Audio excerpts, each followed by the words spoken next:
Game week 13 is in the bag. I managed to get 75 points. Let me know how you did in the comments and let's see what we can learn from game week 13. What's up guys, JNO here and welcome to JNO United. Please like and subscribe if you enjoyed the content and remember, it's all about the game. Now, as I said before, I got 75 points. That's because players like Jackie Butland, Toby Alderweireld, Harry Kane, Mahrez and Vardy, along with Andre Ayew, all came through with me. I told you all Toby Alderweireld could score some goals, and Harry Kane has made those underlying stats actually come into effect with some goal scoring exploits recently. Jackie Butland and Stoke are getting more and more defensively solid as the season goes on, but unfortunately Kevin De Bruyne and Alexis Sanchez let me down again. If they had actually come through this week, I could have been looking at over 100 score. But the main thing is I got all green arrows this week, which is a great result as I know some people had a bad game week. I managed to get a win in the Certified Premier League. As you can see though, Rob H26 also managed to pick up a win, which means he stays above me for now. I've got a feeling wasn't too far off, but a shout out to Get Sterling Out, who managed to get the highest score in the Certified Super League with a score of 81. My opponent only got 3 points over the average. He had Bellerin and Smalling. Bellerin against West Brom, they actually conceded 2. And Sanya, we all know what happened to Man City, so his defence really let him down and I didn't imagine that going into the game week. Midfield wise, he was relying on De Bruyne and Sanchez. Fortunately, they didn't do well for him like they didn't do well for me. I had Ayew where he had Ozil and Ayew just got a few more points. He had Vardy and Lukaku, but he then went and played Graziano Pella, where I hadn't played Graziano Pella, so picked up a few more points. He left Toby Alderweireld on the bench though. If he watched my series, he may not have gone for that, but I personally did not see West Ham beating Tottenham and I almost got the clean sheet points as well. So I think he missed a trick there by putting Toby Alderweireld on the bench. And a quick look at Kirkjoy's league. As you can see, I beat the number 1 spot player again. Rule Breakers FC fell to JNO certified. Unfortunately, that just means I did Atletico Madrid a favour, so the top of the table has remained pretty similar and I'm still down in 4th. And we will have a quick look at the Certified Premier League. At the top of the table is Atletico Madrid, followed by Mark Solonin, and then Mohamed Ahmed. He has come in, Zamalek FC. I believe it's probably his first game week. He's probably just joined. He's on 740 points. Welcome to the league, my friend. Let's have a look at the teams and why they're near the top of the table.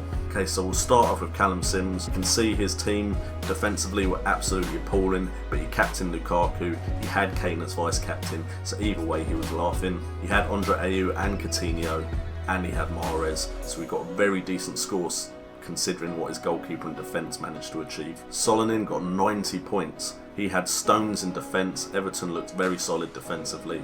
He had Coutinho, Barkley and Mahrez. Sanchez was his only letdown in midfield. Then he had Harry Kane as captain with Vardy. Fortunately he had Pella. If he hadn't had Pella, then maybe he'd have done slightly better.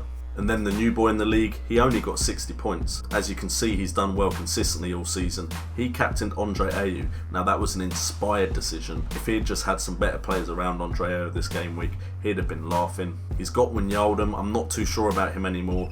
I think he may have gone with Wijnaldum after that 5 goals scored hype. He has Mahrez and Ozil, both solid players, and again it's Sanchez letting him down. And he had Graziano Pella and Vardy up front, so his strike force wasn't as good as those of us that had Harry Kane or Lukaku, or both. And then a shout out to Ginger Ninja, who got the best score of the game week in my Certified Premier League. He had Butland in goal with Alderweireld in defence, Coutinho and Mahrez and Ozil. Then he had Kane, Vardy and Lukaku, the dream 3 up front at the moment. And to the part of the episode that you guys look forward to, I'm having a look at Junior Smith. 47 points he got this game week, and here's just a quick review of his squad. I mean, this game week you didn't do well because some of the big teams didn't perform, but if I look at your squad, it does look like a very solid squad. Maybe take out Sanchez or De Bruyne to get yourself some more money to invest somewhere else, because they're not really performing. Although personally I see Sanchez as one of those explodable factors that could do something really good. And as you saw in the Champions League recently, he can still score goals and the underlying stats are there to suggest he's still heavily involved in the games. Whereas Kevin De Bruyne's stats have dropped off since his debut, and with Silva and Aguero coming back, that will either continue to happen or he'll get better. So it's your choice if you want to keep De Bruyne, but I would suggest you have a Man City player of some sort there. I would suggest getting rid of Graziano Pella. I've already done it and brought in Lukaku. I just wish I'd taken my advice earlier and put him in the squad. And Hazard is one of those players that if Chelsea are going to play well, then Hazard will probably get points. But otherwise, it generally looks like a very solid squad. I just don't think you have any players there that other players won't have. Like, they're all very high percentage owned players. So, for instance, I had Ayew. I believe a lot of people have dropped him recently because he hadn't been scoring, and then he came through with a great game week, which helped me get above that average. Have a look at the dream team of the week. We can see that Pantilimon came in on Monday night and managed to steal that spot, get a clean sheet with some bonus points. 10-point haul from Pantilimon. Eric Peters, there's your Stoke player. Their defence has done really well recently, along with Jones and Simpson, Danny Simpson from Leicester, actually picking up a clean sheet. Ross Barkley and Firmino were great players in the midfield this week. Andre Ayew, one of mine, and Coutinho, Liverpool dominating that midfield. And then we have Lukaku, Kane, and Ajoa. Ajoa actually came into the side against Newcastle and did really well.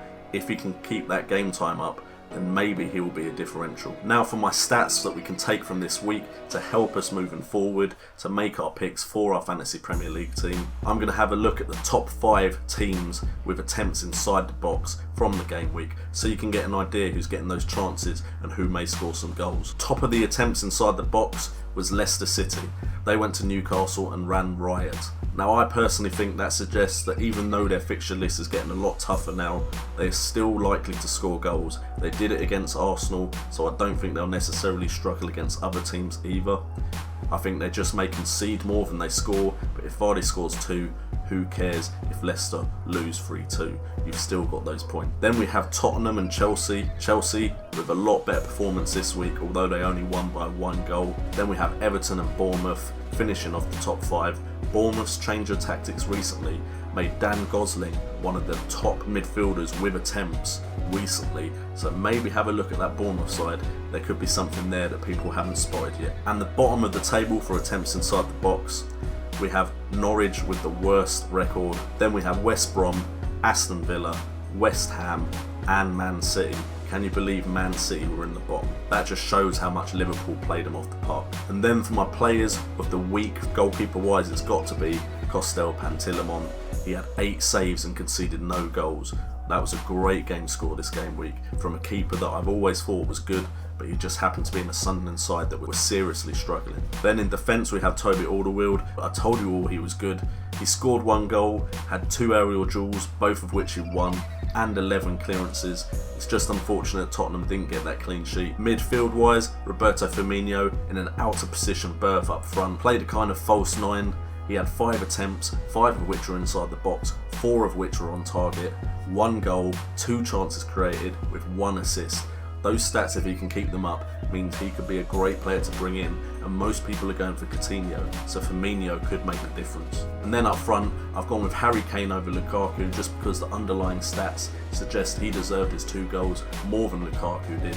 6 attempts on goal, 4 attempts inside the box, 4 on target with 2 goals. So that is why Harry Kane is my pick over Lukaku. Anyway guys, thank you so much for tuning in.